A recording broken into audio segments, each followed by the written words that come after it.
Passionate, driven, enthusiastic, euphoric. This is who we are as entrepreneurs. But how we leverage these incredible attributes to dream and build businesses that scale and grow is what this podcast is all about. Hello, I'm attorneypreneur Josh Brown, and welcome to Franchise Euphoria.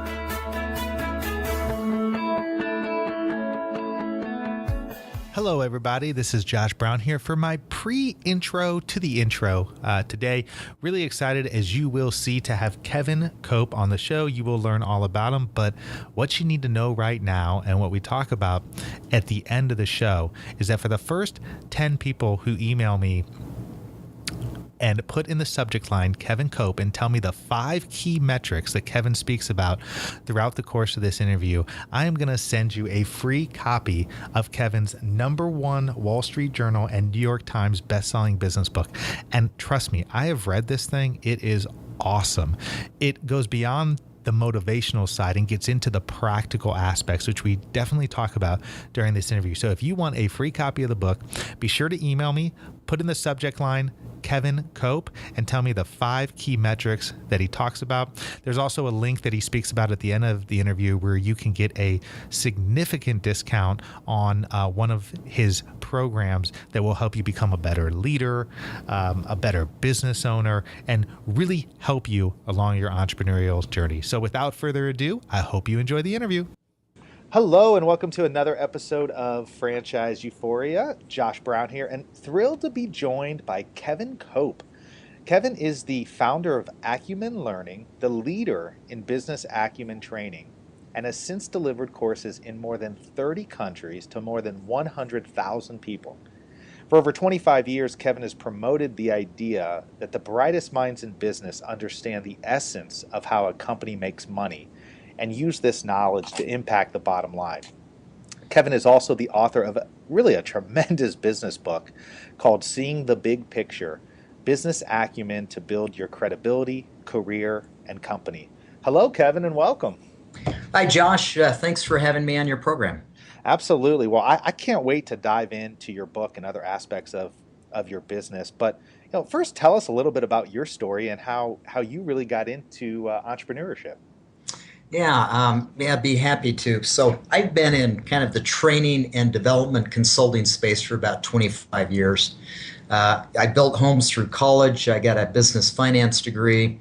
I joined a large corporation and then a larger business. And then about 12 years ago, decided to start my own business. I actually had retired early at 38. About 13 years ago, thought I was set for life, and the stock that I owned in the company I was with, I was in a lockout period, and it went from over $28 to less than $1. And so, Josh, I had to get back into business, and it's a good thing because I wasn't a good retiree. I mean, I've got to be active in doing something. So I didn't come into entrepreneurial, this opportunity because I was waiting all my life to do it. In part, I was kind of pushed there. But it has a happy ending to it. Well, so you were retired on paper, huh? I was retired. Yeah, I had paper value that set me up for life. So I thought.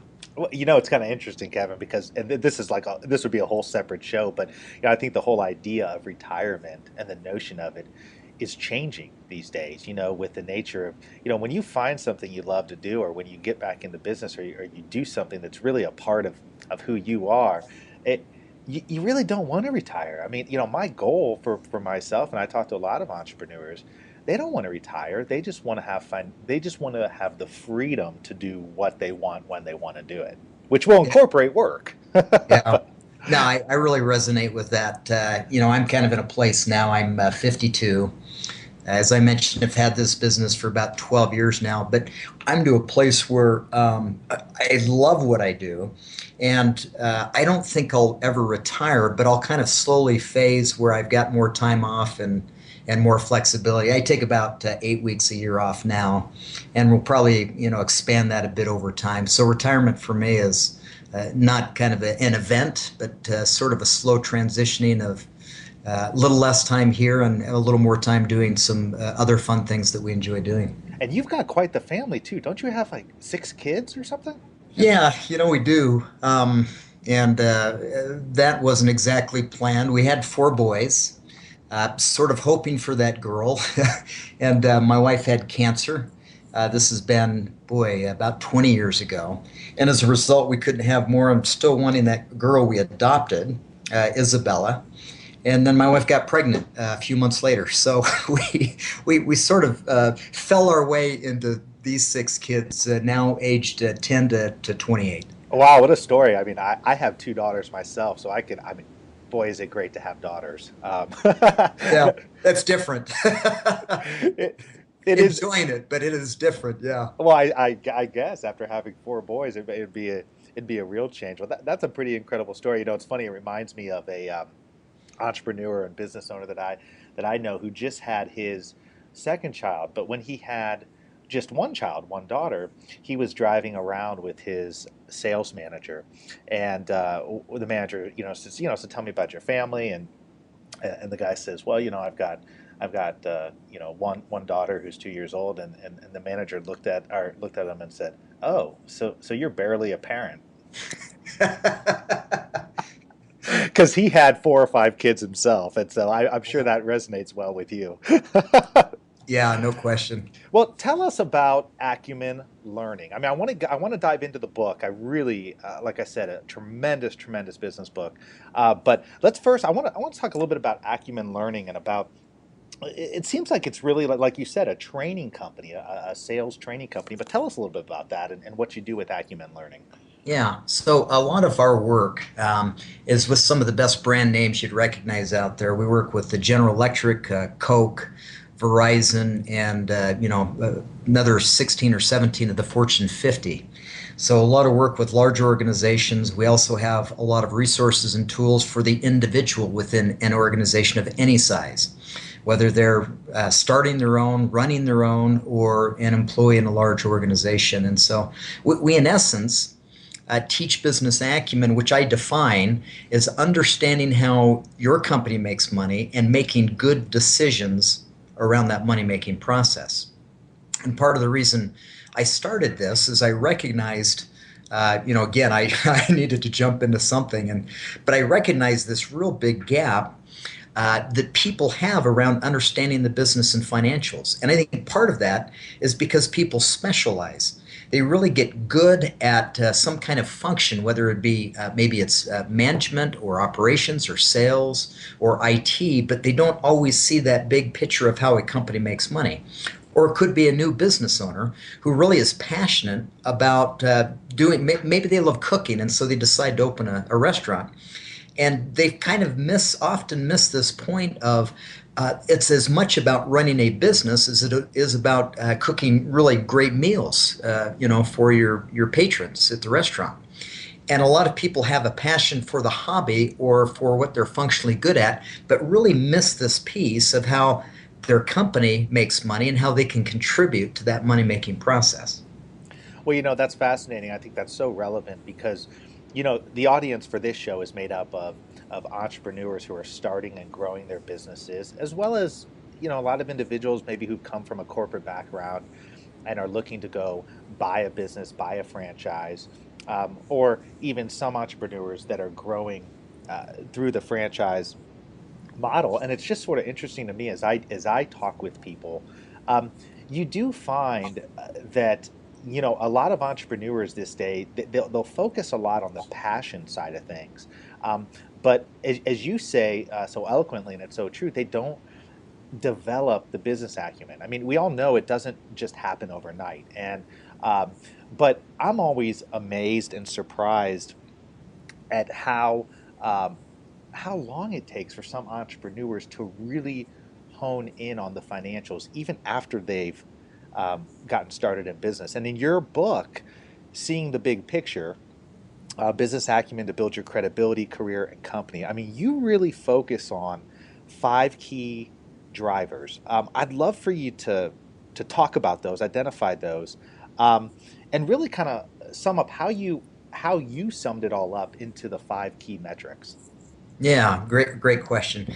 And I really believe this idea of no margin, no mission, or no profit, no purpose, meaning that you might be passionate about an idea, passionate about your business, excited for what you're going to provide. But if you can't generate a profit in doing that, your mission, your passion, your purpose will be short lived.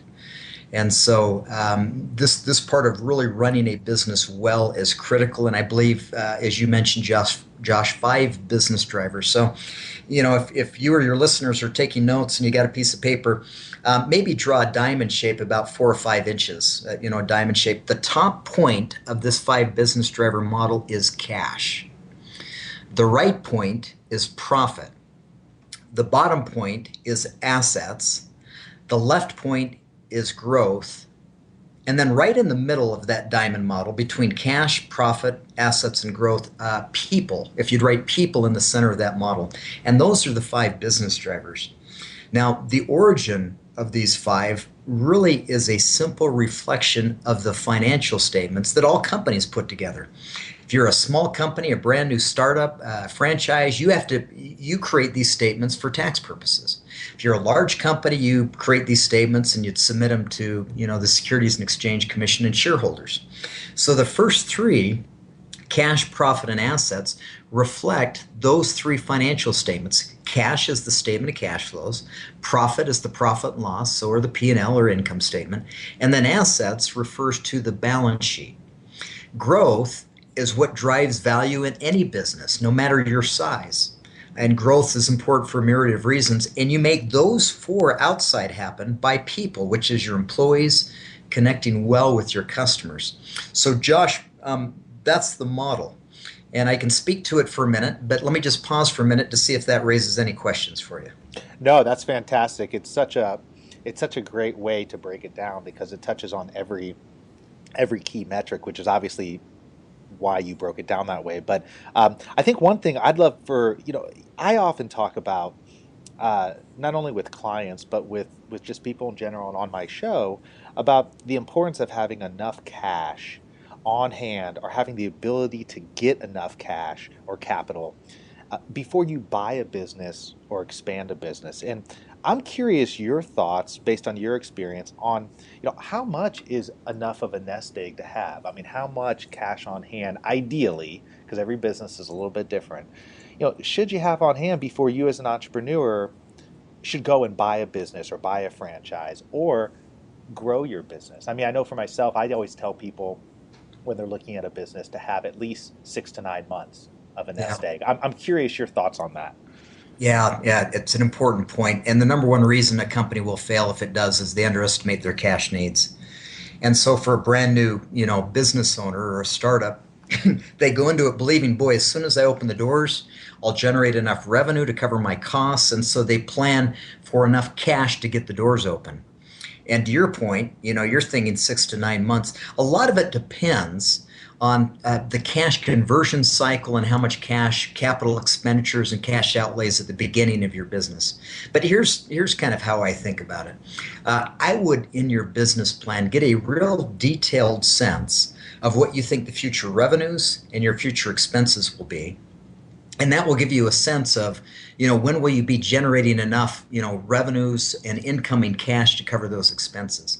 And if you think that will probably happen in 3 months, where you believe that, boy, by 3 months' time, I think I can cover my expenses, I would probably double that estimate. Meaning, so if you think you need to have enough cash to get you 3 months, I'd have at least 6, and maybe even more than that, because the startups are always a lot slower than people ever anticipate, at least by 2x. At least by 2 times. So if you think it's 6 months before you generate enough inflowing cash to cover your outflowing expenses, you think that's 6 months, you probably ought to be sitting on 12, because more often than not, it'll take you twice as long to generate those positive cash flows. So, Josh, part of it depends on your business model and kind of what your business plan is to getting to cash flow positive. No, I think that's a great point. I mean, always factoring that it's going to take twice as long, I think is a pretty conservative way and good way um, to do it, because there's always unforeseen circumstances or things that pop up in a business, always. Even No if question. I even tell people, even in with franchising, I mean, people have this notion that franchises are just businesses in a box, and to a certain extent, I understand why they think that, because you're buying a brand, you're buying a systems, processes that have already been developed, and in theory, you're buying a formula that's already been proven out, at least in certain areas. But I always tell you still got to run the business. Yeah. It's still local. It's still, a lot of them, it's still geographically driven. And so just because you open your doors and you're a Subway or you're any kind of franchise, you have that name recognition, but you still got a heck of a lot of competition around you, and you got to drive that business. Um, and a lot of times it takes there's a ramp up period, um, for that. And so I think it's a great point to make. I think that one of the things uh, that I think entrepreneurs talk a lot about, but may not know the clear difference between, is cash and profit. I'd love for you to talk about that a little bit. Yeah, the late Peter Drucker, kind of seen as the father of management and business theory, made a statement that cash flow is more important than profit. And here's why. Many businesses, as they're tracking their profit, they'll look at the incoming revenues minus the outgoing expenses and saying, "Hey, as long as I'm profitable, I'm good." But what about this entrepreneur who, in addition to today's revenues, the sales coming in minus today's expenses, boy, they also need to buy a whole lot of inventory for the future. And so that's an outlay of cash that may not be, depending on how you do the accounting on your books, may not be reflected as an expense until you actually use those future raw materials or those future supplies. So a company could actually be showing as being profitable when actually they're burning through their cash much quicker and their cash flow negative. Or it may be that when you're looking at your core business, you're bringing in enough sales to cover your expenses, but you want to do a big remodel on your store or your leasehold improvements. And again, those leasehold improvements may not reflect as an expense on your profit loss if you're doing accrual based accounting, but yet you might be burning through your cash. And so cash flow, especially for a startup, is going to be a more important indicator than profitability will be. So I find that, entrepreneurs, when they're doing their dashboard of metrics that they look at every day, part of that is, so how much cash do I have? And what are my current, liabilities? How much do I owe today? And that's something in the front end of any business that you want to pay very close attention to. Well, and I think it's a real important point as well, that obviously you're not saying you want to position yourself to where you're not being profitable, because if you're selling things at a loss, you multiply a loss by a loss by a loss, you're still going to have a negative number. And so you want to do things to where you can ultimately become profitable, but having that consistent cash flow is going to be huge at the outset of your business. Yeah, no question. And as you think about it, I kind of mentioned, boy, I'd be really conservative in how much cash you have as a nest egg to get started. The risk of having too much cash is a lot lower than the risk of not having enough. And you see companies and individuals do desperate things when they get low on cash, things that will kill a business. And so I would rather face the challenge of what do I do and where do I, place my excess cash in a startup versus not having enough to get through that startup phase.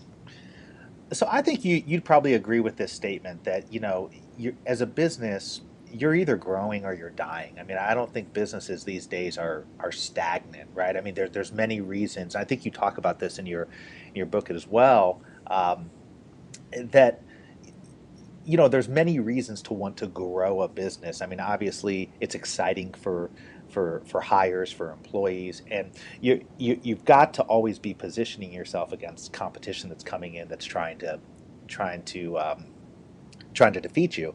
I'm curious, in your experience, from a growth perspective, um, when you think it is the right time for a business to start looking at growth opportunities beyond maybe one location, or just expanding what they're doing out of maybe a geographic area. Yeah, it's a great question. And let me just kind of enhance your point about why growth is important. I would say there's four things. One, which you mentioned, you're either growing or dying. Growth keeps you innovative and relevant. Second, growth builds value in a business. You know, if you've got a growing, thriving business, you're building the value in the business. Third, Josh, as you mentioned, it attracts and keeps the best and brightest people. If your business is growing, people like being associated with that. And fourth, you've got to grow at least to keep up with inflation.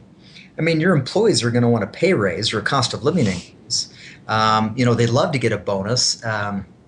You've got raw materials that'll probably be going up in cost over time. So you've got to grow just to stay ahead of inflation. So now to your question. So I'm a real advocate, like you, Josh, of why growth is important to a business. Now, when should you grow? When's the right time? I'd refer you back to that five driver business model.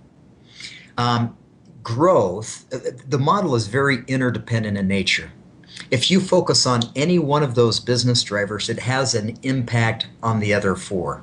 So, for example, if you're going to grow your business, it's going to use cash because if you're growing organically, meaning you're growing within, that takes cash. If you're growing through acquisition or maybe a new store or location or franchise, that takes cash.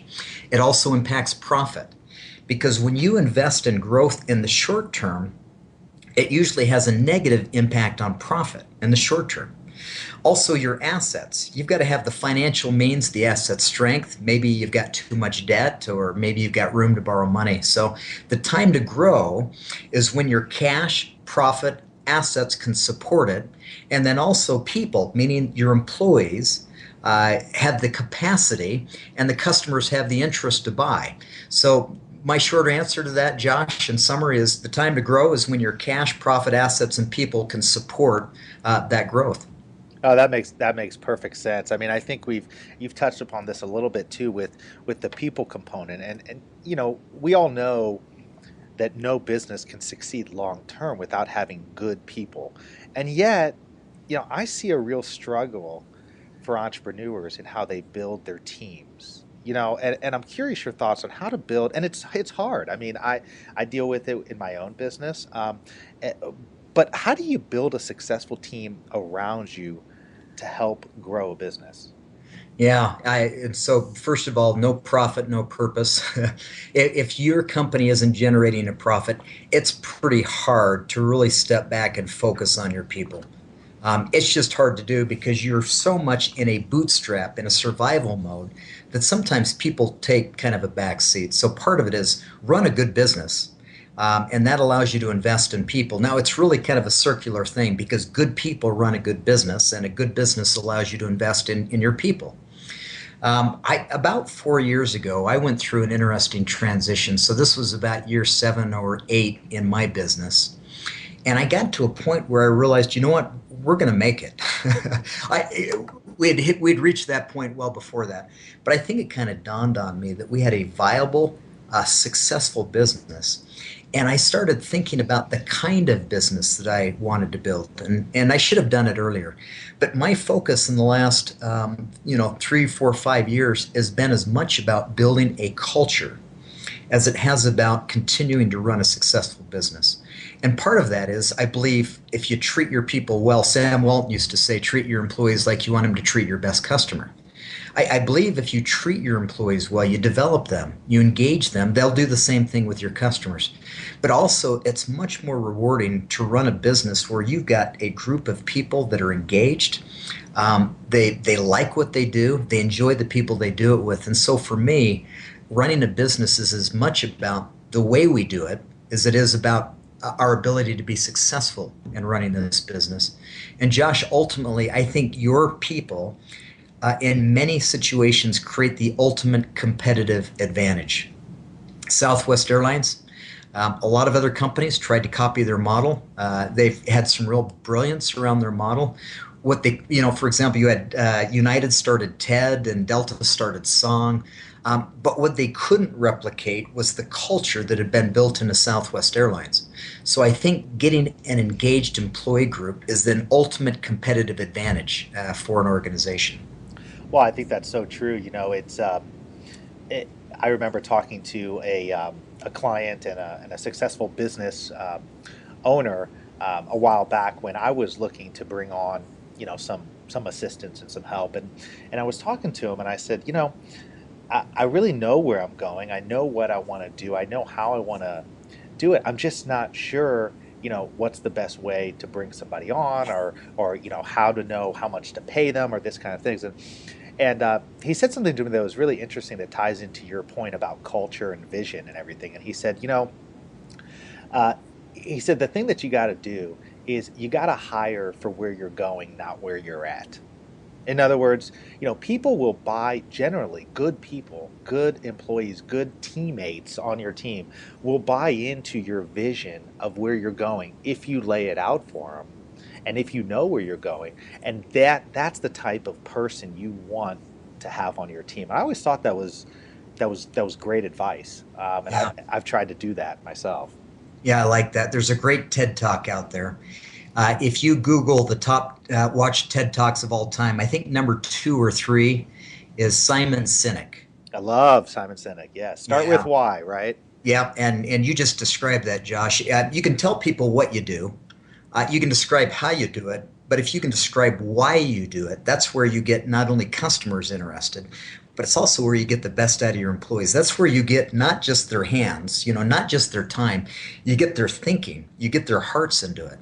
And so really capture your employees collectively around why it is you're doing what you're doing, and do it in a way that's compelling. And boy, that's where a business really goes into overdrive in my mind. That's where my business, I think, has gone from being a great organization to being an organization that is great and also is great, does great things, and is a great organization. And it's a fun shift to lead in an organization. Well, yeah, I mean, it's so easy to just focus on the notion that people just want to be paid. And while money is certainly important, people want to know that they have that not only that there's a purpose for what they're doing, there's a purpose in which the organization they're working for is operating towards. And I think if you can combine those two and set out that vision, set out the why, it's so common sense, Cole. On one regard, when you hear the TED talk and you read his book, but so few companies are doing it, and so it's it's sort of fascinating to me. But in your book, you reference back to a bicycle shop, which I love. By the way, I love that throughout your book you are really taking a lot of these. You're taking the 5 metrics and you break them down in such an easily understandable way, uh, but then you're also referencing it back to a real world type example with a bicycle shop that goes through startup phase, then on through earlier years, then on through expansion. And you show how through the course of the evolution of a business, how an entrepreneur can now look at these 5 metrics and take these financial measures and use the financial statements, income statements, cash flow statement of cash flows, balance sheets to really propel their business and find the holes that need to be plugged and find the ways in which growth makes sense. Um, I mean, when do you find that entrepreneurs really become a student of their business? I mean, because it's interesting to me. It's sort of like, on the one hand, what you talk about are all the things that a lot of entrepreneurs seemingly avoid because it's not the sexy part of a business, but yet it's the most important part of a business. Yeah. I wouldn't expect an entrepreneur to be an accountant or a CFO, but boy, I would really challenge every entrepreneur to have their thumb on the pulse of what's going on in their business financially. I'm really an advocate of having a dashboard of 4, 5, 6 measures that an entrepreneur would track regularly, weekly even. I've got what I call my 5 faves, my 5 favorite measures. And all I have to do is send an email to my assistant, 5 faves, please. And what I get compiled for me is a quick dashboard of our revenues year to date, how we're performing versus last year's year to date, our profit year to date, how it compares to last year's year to date. I also want to see what our profit margin is doing. Our profit as a percent of our sales. Is that growing or declining? And so I keep a thumb on the pulse of how my business is doing on a regular basis. And I would really challenge any business owner, any entrepreneur, anybody thinking about it, don't outsource all of that to somebody else and just assume somebody will take care of that. As an entrepreneur, as an owner, you're investing so much time, effort, money in this business. Make sure you've got a finger on the pulse of what's happening in it. If you don't feel like you've got that knowledge, get it. Again, you don't have to become an accountant, but get a sense of how your company is making money, how it's doing, and stay close to that. Well, your message, Kevin, would just be fantastic in the franchise space. I mean, if franchisees could master the numbers and understand the 5 drivers you speak of, it would be much, much easier for them to succeed. And likewise, working with the franchisors on that side as well. I mean, I think there's a huge need for that. I mean, do you work with franchisors to help them with their systems and help them better understand the metrics of their own businesses? Yeah, there are a couple of resources that we have for that. One is we've got an e-learning tool. It's a self-paced, about 3 or 4 hours, that actually goes through these 5 drivers.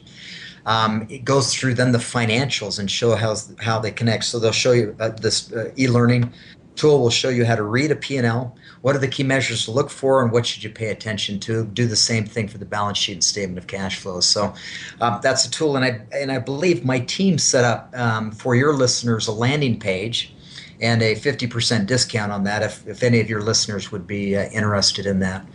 We also have the book, of course, Seeing the Big Picture. And so those are a couple of avenues, Josh, that some of your listeners may consider if they're wanting to build and to kind of begin to build more on their business acumen. Well, that's fantastic. Yeah, thank you. I'm sure there will be people who are interested. And, Kevin, I really appreciate your time today. I mean, we've been talking now for 30 minutes, and it's just flown by. Number one, I'd really love to, at some point down the road, have you back on the show, because I think we could talk about many more things pertaining to your message and your 5 metrics. But number 2, I just want to encourage the listeners out there to really take the time to get your book, Seeing the Big Picture. I mean, it really, and I'm not just saying this, I mean, I read a lot of business books, and I think a lot of them are big and have a focus on motivational side of getting into business. There's not as many that focus on the practical side of how you run a good business and how you grow a good business. And I think your book just nails that. And so I'm going to do my best to get the word out to help you, because I just think it's such a fantastic tool. But before we go, tell people where they can reach you, where they can get the book, and the landing page if you have that. If not, we can certainly put it up once the interview goes live. So. Yeah, the website for the landing page is seeingthebigpicture.com/euphoria. And so that's for your listeners. They can get a 50% discount on e-learning. You can also order the book there. You can reach out to us if you'd like to make contact with us. So again, that's www.seeingthebigpicture.com/euphoria. Well, great. And then how else can people get a hold of you? Just by going to seeingthebigpicture.com? Yeah, and our yes, that would probably be the best way. Our website is acumenlearning.com, but this seeingthebigpicture.com, you can also send out a message to us. Well, fantastic. Well, thanks again, Kevin, for your time. And like I said, I think you provided some great information, and would love to do it again sometime soon. Would love to, Josh, and thanks for having me on.